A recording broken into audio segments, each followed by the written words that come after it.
మరొక ప్రత్యేకత ఉంది గరుడ పురాణానికి ఏంటంటే, ఇతర పురాణములన్నీ ఎవరెవరో చెప్పినవి, వ్యాసుడు చెప్పింది సూతుడు నేర్చుకుని చెప్తున్నా, ఇది కూడా అలాగే సూత పౌరాణికుడు నైమిషారణ్యంలో సౌనకాది మహర్షులకు చెప్పిన పురాణాల్లో ఒక పురాణమే. ఆ సూతులకు వ్యాసుడు చెప్పేట, ఆ వ్యాసుడికి కశ్యపుడు చెప్పేట, కశ్యప మహర్షి. ఆ కశ్యపునికి గరుత్మంతుడు చెప్పేట, ఆ గరుత్మంతుడికి విష్ణువు చెప్పేట. ఇక్కడ కనుక ఈ పురాణం ఫస్ట్ ఎవరి నుంచి వచ్చిందండి అంటే, ఇందులో ప్రత్యక్షరం ఎవరి నోటి మాట? విష్ణువు మాట. అంటే భగవత్ గీత, భగవద్ వచనం, విష్ణువు యొక్క మాట ఇది. కనుకనే గరుడ పురాణం వింటున్నంతసేపు విష్ణువు మాట్లాడుతున్నాడు అని ఒక్క స్పృహ ఉంటే చాలు మనం బాగుపడతాం. విష్ణువు ఇంట్లో పెట్టుకోని పుస్తకాన్ని, పెట్టుకోకూడని పుస్తకాన్ని చెప్పడాయి మనం బాగుపడే మాటనే చెప్తాడు. విష్ణు వచనం కంటే మనల్ని బాగుపరిచేది ఉంటుందా? మీకు చెప్పండి ఇక్కడ. కనుక ఇది ఎవరు చెప్పారు? నారాయణుడు గరుత్మంతుడికి చెప్పేట. దేవుడు ధ్యానావస్థలో ఉంటే వ్యాసాదులు అడిగేట, మహానుభావ మాకు జ్ఞానం గురించి తెలుసుకోవాలనుంది అని నారదుడు వ్యాసుడు ఇత్యాదులు అడిగితే వీరందరూ కలిసి రుద్రుడి దగ్గరికి వెళ్ళేట. అప్పుడు రుద్రుడు ధ్యానముద్రలో ఉన్నాడు. ఆయన్ని ప్రార్థిస్తే రుద్రుడు చెప్పాడు, నేను ఎప్పుడూ ధ్యానించే నారాయణ తత్వం ఉన్నది. ద్వీపానికి చేరుకున్నట్ట. అక్కడ రుద్రుడు ప్రశ్నిస్తే నారాయణుడు ప్రత్యక్షమై రుద్రుడితో, నేను ఒకప్పుడు గరుత్మంతుడికి చెప్పాను, అది నీకు ఇప్పుడు చెప్తున్నాను అని రుద్రుడితో మళ్ళీ చెప్పేట, రీటోల్డ్. ఆ రుద్రుడితో విష్ణువు చెప్పేట. ఇలా ప్రారంభమవుతుంది గరుడ పురాణం. అంటే విష్ణువు నుంచి శివుడు నేరుగా విన్నాడు. ఇదొక పరంపర. దీనికి ఇంకో పరంపర విష్ణువు, గరుడు, కశ్యపుడు, వ్యాసుడు, సూతుడు, సౌనకాది మహర్షులు. ఇది పరంపర. ఇది గరుడ పురాణానికి మనకు కనబడుతున్నటువంటి మొదటి అధ్యాయంలోనే విషయములన్నీ ప్రస్తావన కనిపిస్తూ ఉంటుంది. ఇలా గరుడ పురాణం ఎక్కడి నుంచి వచ్చింది అనే విషయం చెప్పుకున్నాం. పైగా గరుడు ఈయనెవరండి? అసలు గరుత్మంతుడికి నారాయణుడు జ్ఞానం ఇచ్చాడు అన్న పాయింట్ జాగ్రత్తగా పట్టుకోవాలి మనం. అప్పుడు పురాణాలు అర్థమవుతాయి. మహాభారతంలో ఒక చోట మోక్షధర్మముల గురించి వివరిస్తూ గరుత్మంతుడు ఋషులకు చెప్పిన మోక్షధర్మములు అని ఒక పెద్ద అధ్యాయం ఉంది. చాలా పెద్ద అధ్యాయం. అదొక్కడు తీస్తేనే ఒక జ్ఞానం ఉంది అందులో.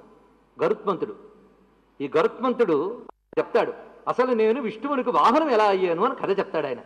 ఎందుకంటే ఏ జగన్నాథుడు ఉన్నాడో ఆ స్వామి సన్నిధి దొరకడమే కష్టమే అన్నది నిరంతరం ఆయన ఈయన మీదే తిరుగుతాట. అలాంటి తార్క్ష్యుడు, ఆయనకే తార్క్ష్యుడు, వైనతేయుడు అని పేరు. నేను ఎలా వాహనం అయ్యానంటే తపస్సు చేశానయ్యా ఆయన కోసం. ఆయన అంత తేలిగ్గా దొరుకుతాడా? నాకు కనబడ్డవాడు అదృశ్యమైపోయాడు. నేను ఆగిపోయాను. ధ్వని వినబడింది, ఇలా రా అన్నాడు. అలా వెళ్ళగా వెళ్ళగా వెళ్ళగా వెళ్ళగా ఎంత తపన పడ్డానో. అప్పుడు పరంధామానికి తీసుకువెళ్ళి తన స్వరూపాన్ని చూపించి తన జ్ఞానాన్ని నాకిచ్చి అప్పుడు నన్ను వాహనంగా చేసుకున్నాడు అన్నాడు. ఇక్కడ తన జ్ఞానాన్ని నాకు ఇచ్చాడన్నాడా అంటే విష్ణు జ్ఞానం ఇచ్చాట.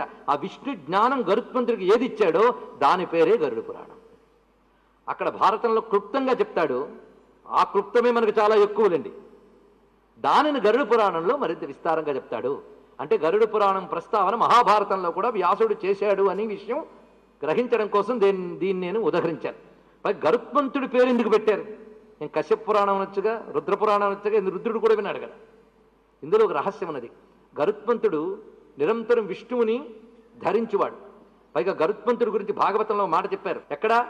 గజేంద్ర మోక్ష ఘట్టంలో వస్తుంది.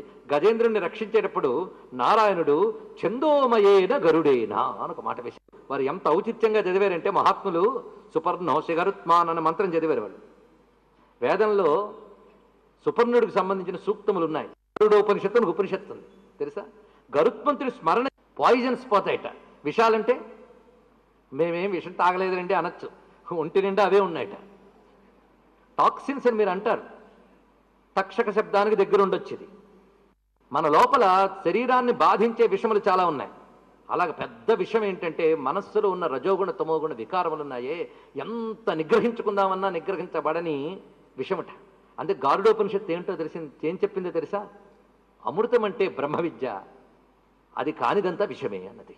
ఇది గుర్తుపెట్టుకోండి. ఇక్కడ విషహరుడు గరుడు అంటే అర్థం ఏంటి?